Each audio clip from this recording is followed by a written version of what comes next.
Hello Leos, welcome back to my channel The Angel Witch Tarot, and if you're new to my channel, hi, welcome. It's nice to meet you, see you. Alright, so let's start off with the intuitive oracle cards, and this reading, like I said, is for the Leos for the week of 23rd Feb 2026 to the 1st of March 2026. Alright, so the intuitive oracle cards first.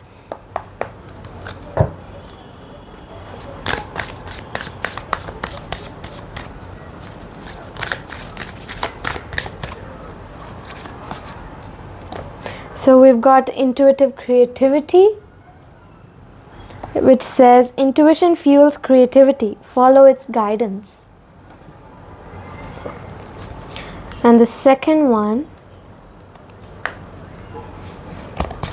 says divine alignment, which says align with higher frequencies to enhance your intuitive senses.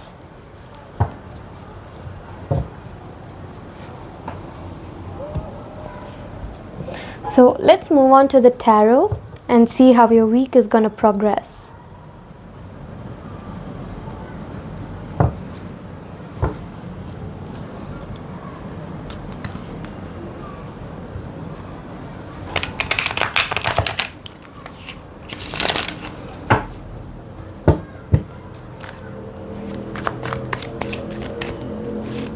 The first card we have is the World in reverse.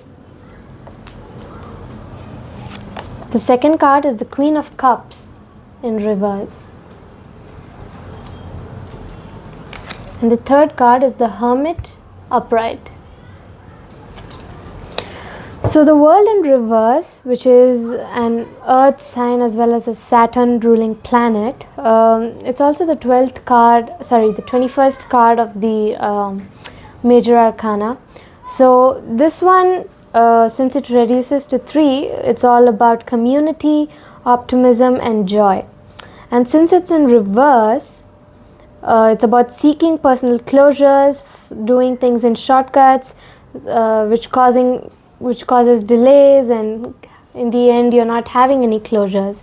So you're feeling a sense of incompletion. And the Queen of Cups in reverse, which is a water sign, is all about your inner feelings, self-care, self-love, codependency and insecurities. So because of the incomplete sense of feeling that you're having from not having any personal closure that you are seeking, you are feeling insecure, you're codepending, your inner feelings are probably mixed up, you're going into self-care and self-love. Right, and then we've got the Hermit upright, which says that you might be going for a little soul searching or introspecting mood this week. You might be contemplating, you might be seeking wisdom, you might be seeking the truth, you might be wanting to be alone, you might be seeking independence, inner guidance, you might want to do meditation consciously so that you can seek that truth you're searching for, the closure that you're searching for, so that you can finally get that closure that you want, right? So let's move on to one of the other clarification cards. We've got the Ace of Cups upright. So it says, since it's upright, it says it's all about love, compassion, creativity, new feelings, spirituality, your intuition, and if you're already in a relationship, it could be talking about a baby on the way. And then the Ace of Cups also talks about proposal and marriage. And since the Ace is all about new beginnings and starting afresh, it could be talking emotional wise.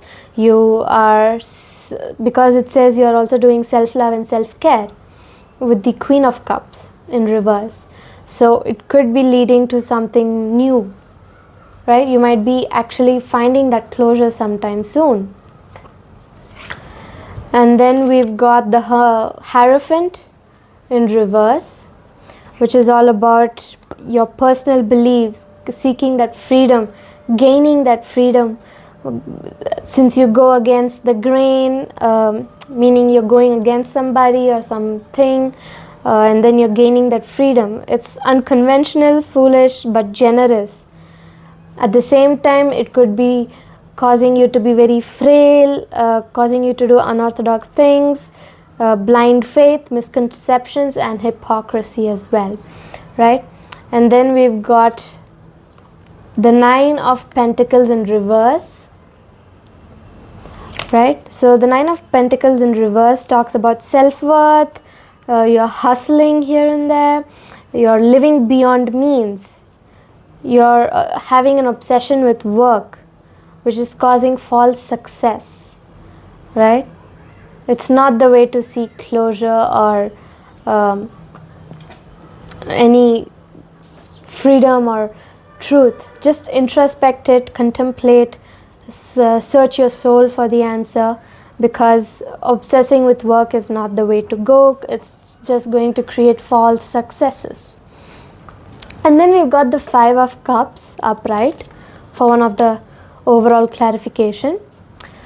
So it says that you are feeling regret, failure, disappointment, being pessimistic, having a sense of loss and grief. Whenever I see this card, I always think of why the person is looking at the cups that are already fallen down, and why not the cups that are standing right behind him.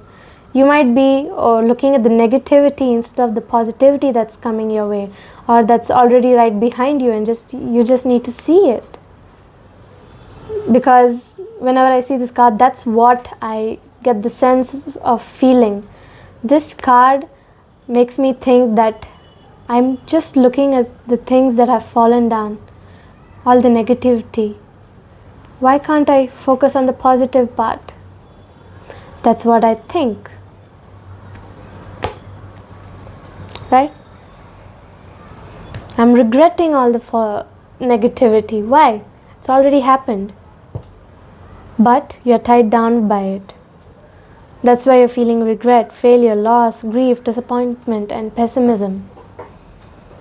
It's hurting you deep down. That's why the negativity is holding you back. And the next overall card is the 6 of Cups in reverse. The 6 of Cups in reverse says, living in the past, forgiveness, lacking playfulness, moving forward, leaving home, and independence. Like I said, you're living in the past.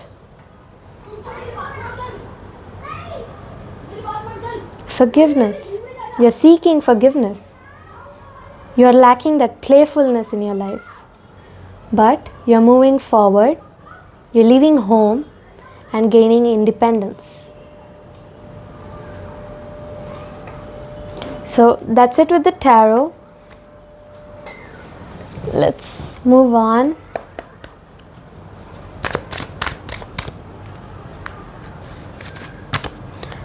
We've got illusions. It says, be aware of love's illusions. See reality clearly.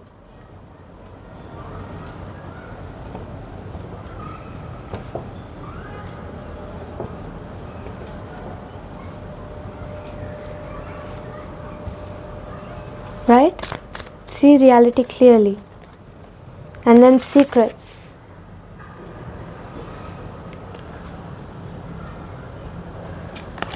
Which is saying something is hidden from you. Someone isn't being truthful. So this could be talking about the truth seeking. The Hermit. You're seeking some truth in life, from somebody. Right? So let's move on to the Shadow Love Oracle cards.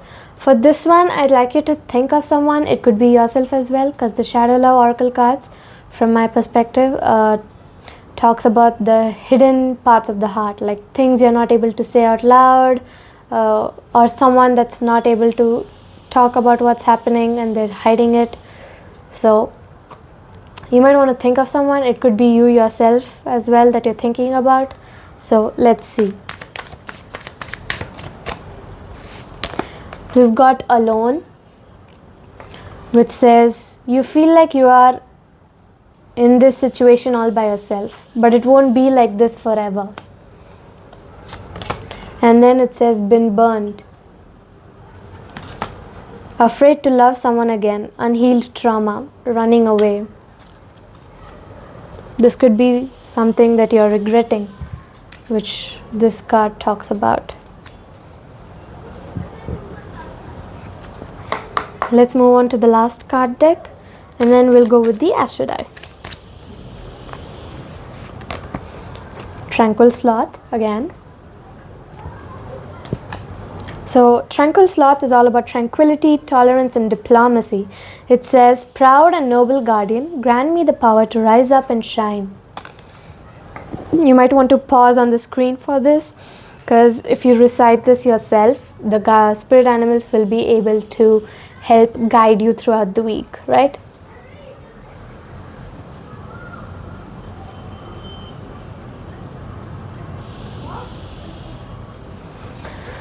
Alright, so let's move on to the next oracle card.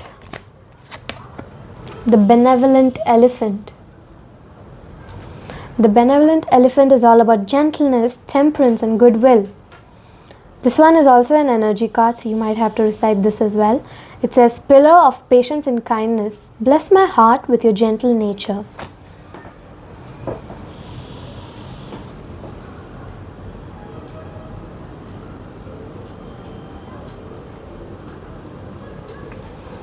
Right?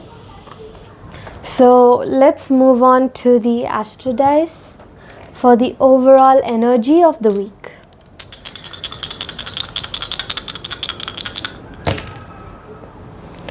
Okay, so we've got this is Mercury in the 8th house in Pisces. So Mercury is all about communication. It could be in writing or online through social media. Then intelligence, language, reasoning, learning, your sensory informations, your thought processes, your liveliness, childhood, or school friends as well. It could be talking about your time as a student or youth, duality, right? And then we've got Pisces. Pisces is all about that dreamy, mystical energy around you that's all intuitive, spiritual and compassionate, as well as sensitive. But you're escaping from something, you're addicted to something. There's a lot of creativity and romance here. Probably music related, or probably a new crush, because this one does talk about love, new baby, new feelings, right? So it could be talking about that as well. And then it could be talking about self-pitying, having fantasies, being psychically introspective, being charitable, artistic, being an old soul, some sort of sickness falling upon you, self-undoing, then self-sacrificing and trying to be the savior all the time. And then we have the 8th house, which is all about death and transformation. So the 8th house here, right? So the 8th house here talks about death and transformation, having some sort of metamorphosis from one phase of life to another phase of life. So it talks about rebirth, occult, taboos, secrets. Financially speaking, it could be talking about taxes, debts, mortgages, loans, legacies, inheritance, some sort of investigations, corporate money, dangers to assets or some sort of assets in your name, property, joint ventures, intimacy, mystery and sex. So this is the reading for my beloved Leos. So I'll see you in the next video, Leos. Bye.